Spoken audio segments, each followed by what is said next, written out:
Hello and welcome. For those of you that don't know me, my name is Mike, and in today's video, we're going to be moving into the era of modern philosophy, which emerged during these 17th and 18th centuries. Now, in the last video, we looked at Aristotle and his idea of virtue ethics, and the video before that, we looked at Plato and Socrates and their ideas, specifically the Socratic method and Plato's theory of forms and the allegory of the cave. So today's video is we are breaking away from ancient philosophy and we are moving into modern philosophy. So as I said, we are now hitting 17th and 18th centuries, and this period marked a shift away from the ancient and medieval concerns about metaphysics and theology to questions about knowledge and the human mind. So on today's agenda, there's a few things we're going to look at. We're going to start with the rise of modern philosophy. Then we're going to move on to looking at the idea of rationalism, i.e. knowledge through reason. Then we're going to look at empiricism, knowledge through experience. And finally, we are going to attempt to compare and contrast these approaches. Modern philosophy began during the scientific revolution, a time when thinkers questioned traditional authorities like the church and embraced reason and observation. Philosophers sought new foundations for knowledge and understanding. There are some key characteristics of modern philosophy, one of those being a focus on epistemology, the study of knowledge. We have already had an introduction to epistemology in this Philosophy 101 series, so go check that out.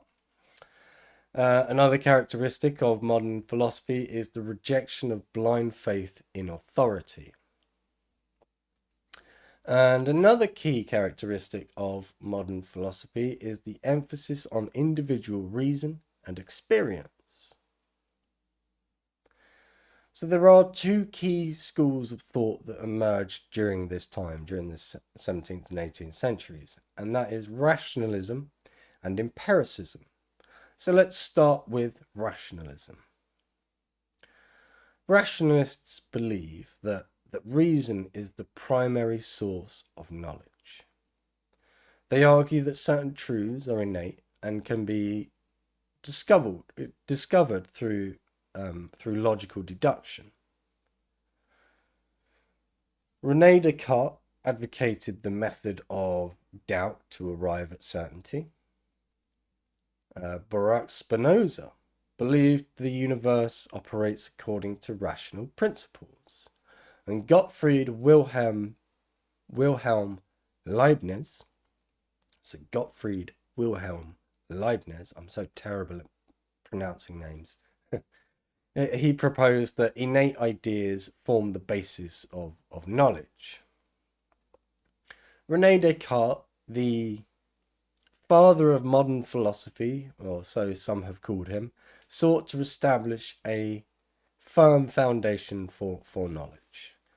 By doubting everything he could, he arrived at his famous, or even infamous at this point, conclusion: Cogito, ergo sum.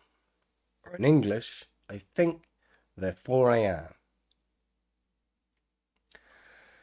Now this statement, I think, therefore I am, is incredibly famous. It is regularly quoted and misquoted and so on and so forth. So you've probably heard it before.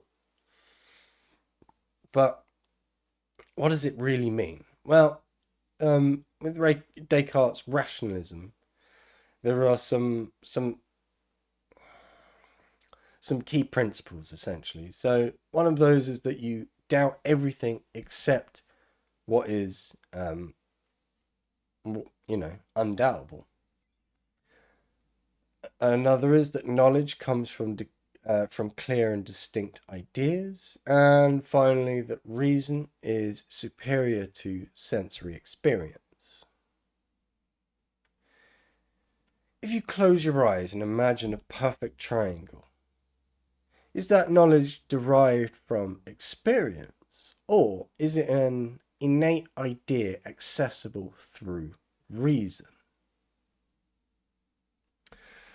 So at this point, I think an exercise is in order. So what I want you to do is identify one belief that you think is certain and consider whether it is based on reason or experience. So identify one belief that you think is certain and consider whether it is based on reason or experience. Pause the video and jump in the comments with your response. Just keep it fairly short and succinct. Sentence or two, maybe a paragraph or two. Just identify a belief that you think is certain and consider whether it's based on reason or experience. So pause the video and I will see you when you come back. Empiricists, in contrast to rationalists, argue that all knowledge comes from sensory experience. The mind begins as a blank slate, or what did they call it? Tabula rasa. Tabula rasa. That's what I was trying to say there. There are some key figures in empiricism. So John Locke is he believed that knowledge comes from experience and reflection. George Berkeley argued that material objects exist only as perceptions, and David Hume emphasized skepticism about causation and induction. John Locke challenged the rationalist idea of innate knowledge. He argued that the mind is a blank slate and that all ideas come from experience. So according to Locke's empiricism, simple ideas arise from sensory experience. Complex ideas are formed by combining simple ones, and there are no innate ideas.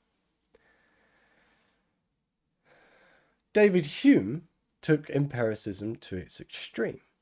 He argued that we can never truly know cause and effect relationships, we can only observe patterns. For example, seeing the sun rise every day doesn't guarantee it will rise tomorrow. It's just a habit of thought that comes as a result of the observation of that pattern. Think about gravity.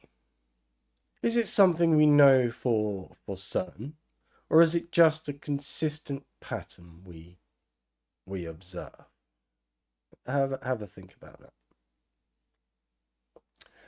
And while you're thinking about that, I'm going to set you up for an activity that I would like you to do. So really this activity would work best if you can discuss it with someone, but if you don't have that option, then do a bit of role play and try and do both sides, or maybe try and get a discussion going in the comments. But what I want you to do is discuss whether you think the mind is a blank slate or whether it comes with some software pre-installed, i.e. it comes equipped with innate ideas. So do you think the mind is a blank slate, or do you think the mind comes equipped with innate ideas? So I'd like you to put your responses to that in the comments, and as I say, if you are in a pair and able to, then discuss it. And if you are not, then you can either do a bit of role play and try and question your own ideas and so on and so forth, or you can try and get a discussion going in the comments. But however you go about it, post your results in the comments. So pause the video while you do that, and I will be here upon your return. So now I think would be a good idea to get into the comparisons between rationalism and empiricism. So let's compare the strengths and weaknesses of these two approaches. So for rationalism, its strength is that it provides certainty through reason. And its most obvious weakness is that it struggles to account for knowledge derived from experience. And for empiricism, its strength is that it's rooted in observable facts. And its most obvious weakness is that it leads to skepticism about abstract concepts like causation. Consider, if you will, mathematics. Rationalists argue that mathematical truths are innate and universal, while empiricists might claim that our understanding of math develops through experience. So which view do you find more convincing? And I want you to put your response to that question in the comments. So we'll go over that again. So consider mathematics. The rationalists would argue that mathematical truths are innate and universal, while the empiricists might claim that our understanding of math develops through experience. So which of these perspectives do you find more convincing and compelling, and why? So put that in the comments. So pause the video and go and answer that question in the comments. Immanuel Kant later attempted to synthesize these two views, arguing that knowledge arises from the interplay between sensory experience and innate structures of the mind. And we will discuss Kant in greater detail in a future video. Rationalism and empiricism represent two competing approaches to understanding knowledge. Rationalism emphasizes reason and innate ideas, while empiricism focuses on sensory experience. Both have strengths and weaknesses, and the debate between them continues to influence philosophy and science and culture and society today. So one final exercise for you to do that will help you to solidify your newfound knowledge on these ideas is to write a short paragraph answering this question. Are you more convinced by rationalism or empiricism, and why?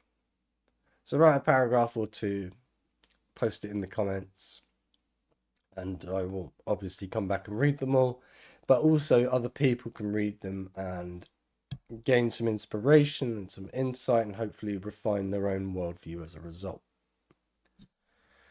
So that's it for now for our exploration of rationalism and empiricism. So in the next one, we're going to look at Kant's critical philosophy, where he tries to bridge the gap between reason and experience. So it's an important one to follow on from this one. So I look forward to seeing you there.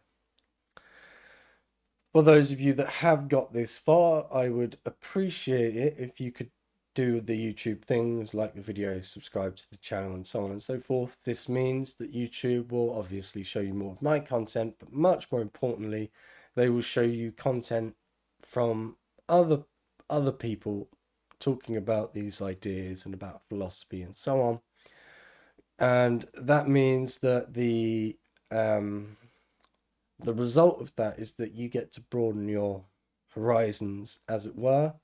You get to widen your perspective and deepen your knowledge and hopefully refine your worldview.